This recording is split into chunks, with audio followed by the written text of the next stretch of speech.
ریاستی طاقت سے میڈیا کی زبان بندی کہاں کا انصاف ہے؟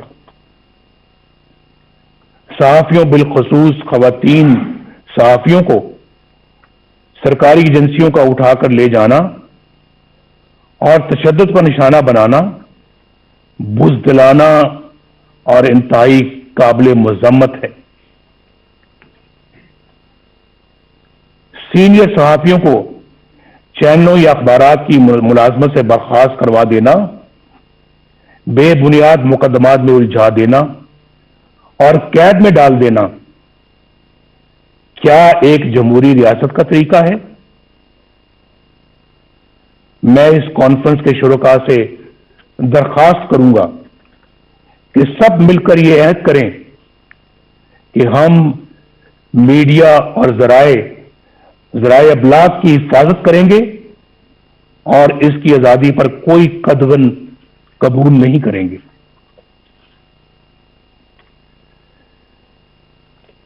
خواتین و حضرات، محترم چیئرمین بلاول بھٹو صاحب،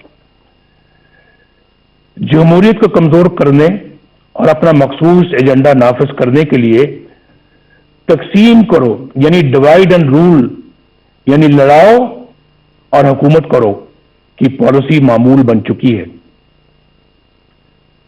کچھ عرصہ پہلے تک یہ تقسیم سیاستدانوں تک محدود تھی، جنہیں مخصوص حلقوں کی طرف سے بلایا، ڈرایا اور دھمکایا جاتا تھا۔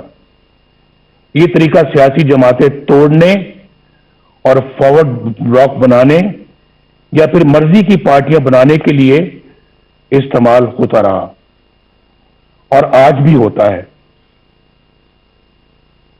محکمہ زراعت کو تو آپ سمجھتے ہی ہیں۔ آج ہمیں یہ فیصلہ کرنا ہوگا کہ ہم ایک ہیں اور قومی مفاد کی خاطر تقسیم ہونے سے انکار کرتے ہیں۔ اگر ہم ایسا کرنے میں کامیاب ہو گئے تو پھر یہ کانفرنس کامیاب ہے۔ ایسا کرنے میں اگر ہم کامیاب ہو گئے تو یہ کانفرنس ہماری تاریخ کا بڑا سنگ میل بن سکتی ہے۔ اب ڈیوائیڈ اینڈ رول کا یہ ہتھیار وکلاء، دانشوروں، تاجروں، صنعت کاروں اور میڈیا کے لیے استعمال ہو رہا ہے، بلکہ اب اس کا ہدف عدلیہ بھی ہے۔ جو جج انصاف اور قانون کی راہ پر چلتا ہے اور دباؤ میں آنے سے انکار کرتا ہے، اسے عہدے سے ہٹانے کی سازشیں شروع ہو جاتی ہیں۔ جسٹس شوکت عزیز صدیقی اور جسٹس قاضی فائز عیسیٰ کی مثالیں ہمارے سامنے ہیں۔ یہ دونوں جج صاحبان دیانتداری، سچائی اور امانت داری کی شہرت کے حامل ہیں۔ آج تک کسی فورم نے یہ تحقیق ضروری نہیں سمجھی کہ جسٹس شوکت عزیز صدیقی نے جو کچھ حلفاً کہا، یعنی حلف پر کہا، اس کا بھی تو جائزہ لیا جائے۔ بعض امیر ججوں کے ساتھ یہاں ایسا ہی سلوک کیا جاتا ہے۔ انفارچونیٹلی یہاں انصاف پسند اور امانت دار نہیں بلکہ ایسے منصف تلاش کیے جاتے ہیں جو ان کے ہر جائز اور ناجائز مطالبات تسلیم کریں، ان کے جبر و استبداد اور بلیک میلنگ کے آگے سرے تسلیم خم کریں، نظریہ ضرورت بنائیں اور پروان چڑھائیں۔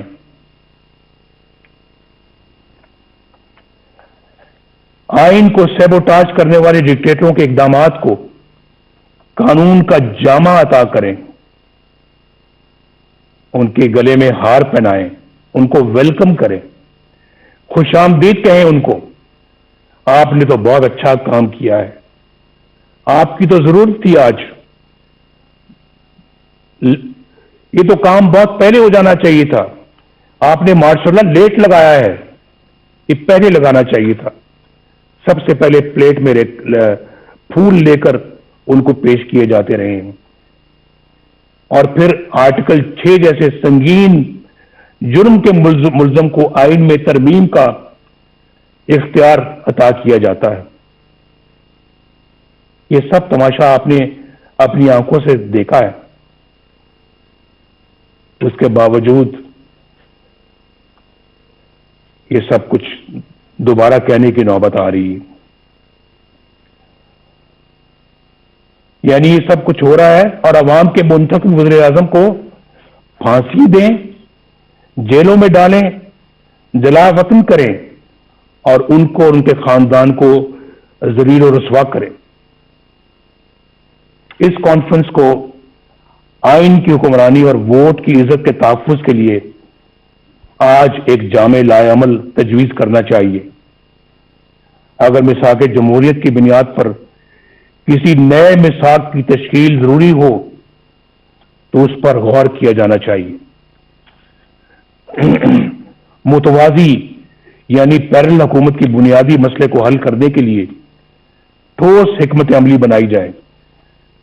عوام کی رائے پر اپنی رائے مسلط کرنے کا نتیجہ سکوت ڈھاکہ کی شکل میں سامنے آیا تھا, لیکن اس عظیم سانے کو بھی بڑی سرد مہری کے ساتھ فراموش کر دیا گیا. میری تجویز ہے کہ یہ کانفرنس حمود الرحمان کمیشن کی سفارشات کو عوام کے سامنے لائے. بہت دفعہ اس کا ذکر ہو چکا ہے اور بار بار ہو چکا ہے, کئی سالوں سے ہو رہا ہے, کئی دہائیوں سے ہو رہا ہے, لیکن میرا خیال ہے کہ آج انہیں عملی جامہ پہنانے کا عہد کرنا چاہیے اور اسے اپنے ایجنڈے کا حصہ بنانا چاہیے. اس طرح کے ٹھوس اقدامات ہی سے ملک کو اس دلدل سے نکالا جا سکتا ہے. اس وقت ہماری اولین ترجیح اس غیر نمائندہ اور نااہل اور سلیکٹڈ حکومت اور اس سے کہیں زیادہ اہم اس نظام سے جس کا میں نے ذکر کیا ہے, اس سے نجات حاصل کرنا ہے. عمران خان ہمارا ایز سچ ہدف نہیں ہے, ہمارا مقابلہ عمران خان سے نہیں ہے. یہ میں الیکشن سے پہلے بھی کہہ چکا تھا اور آج بھی کہہ رہا ہوں. آج ہماری جدوجہد عمران خان کو لانے والوں کے خلاف ہے اور ان کے خلاف ہے جنہوں نے اس طرح انہیں الیکشن چوری کر کے اس طرح کے نااہل بندے کو اس جگہ پر لا کے بٹھایا ہے اور ملک کو برباد کر دیا ہے. یہ ملک ہمیں تمام چیزوں سے زیادہ عزیز ہے, جس نے عوام اور اپوزیشن کے ساتھ ساتھ اچھی شہرت کے حامل جج صاحبان کو بھی نشانہ بنا لیا ہے. یہ تبدیلی عمل میں نہ آئی تو یہ نااہل اور ظالمانہ نظام ملک کو ناقابل تلافی نقصان پہنچا دے گا. ہمیں یہ بھی نہیں بھولنا چاہیے کہ ہمارے دشمنوں کے عزائم کیا ہیں. ان کے عزائم کو ناکام بنانے کے لیے مضبوط معیشت کے ساتھ ساتھ مضبوط دفاعی نظام کی بھی ضرورت ہے. ہم نے پہلے بھی اس ملک کو الحمدللہ ایٹمی قوت بنایا ہے اور ہر وہ ضرورت پوری کی ہے جس کے لیے ہمارے دفاع کو ضرورت تھی. ہماری قومی سلامتی کے لیے ضروری ہے کہ ہم اپنی معیشت کے ساتھ ساتھ اپنی مسلح افواج کو بھی مضبوط سے مضبوط تر بنائیں. ہم نے اس کام میں ماضی میں بھی کبھی کوئی کسر نہیں چھوڑی, کوئی کوتاہی نہیں کی اور آئندہ بھی ہماری یہ ترجیح رہے گی. ہمارے دفاع کی مضبوطی اور قومی سلامتی کے لیے سب سے اہم یہ ہے کہ ہماری مسلح افواج آئین پاکستان اپنے دستوری حلف اور قائد اعظم کی تلقین کے مطابق خود کو سیاست سے دور رکھیں اور